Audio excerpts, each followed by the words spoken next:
रात की अजीब चाय, शाम की घंटी 10 बज रही थी। एक छोटे से गांव में एक गहरी चुप्पी छाई हुई थी। रामू नामक एक युवक था जो दिन भर अपने चाय की दुकान पर काम करता था। चाय की दुकान में रात के समय का अलग ही माहौल होता था। गांव के लोग आकर चाय पीते और बातें करते थे। इस रात सभी लोग ठंडी सर्दी के मौसम में गर्मी की चाय का लुत्फ उठा रहे थे। रामू की दुकान में भी कुछ अजीब था।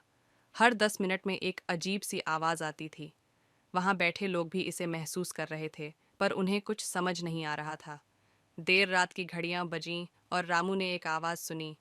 कौन है? वह उच्चारण आया दुकान के अंदर से। रामू अचंभित होकर देखने को बढ़ा, पर कोई नज़र नहीं आया। वह चौंक गया। कुछ मिनटों बाद दुकान में एक तेज हवा चली। सभी कपड़े हिलने लगे। रामू के होश उड़ गए थे। ये क्या हो रहा है? वह चिढ़ गया। फिर एक अजीब सी आवाज़ सुनाई दी। बचाओ मुझे। रामू बिल्कुल चकित हो गया। उसने देखा कि उसके चाय के पौधे से आवाज़ आ रही थी। चाय के पौधे से? कैसे? वह विचार करता रह गया। अचानक वह देखा कि एक नज़र उसकी दुकान के बाहर लगी। वह दौड़ा और देखा कि कोई वहाँ नहीं था। वह चौंक गया और दुकान के अंदर वापस आया। तभी उसने देखा कि चाय का पौधा वाकई बोल रहा था। मुझे बचाओ, बहुत ठंड हो रही है। वह फिर से सुनाई दी। रामू के होश उड़ गए थे।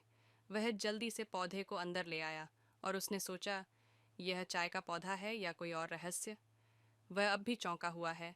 उसे यह समझ नहीं आ रहा था कि क्या हुआ था। रात बीती, पर वह राजी नहीं हुआ कि उसके चाय के पौधे में क्या अजीब था।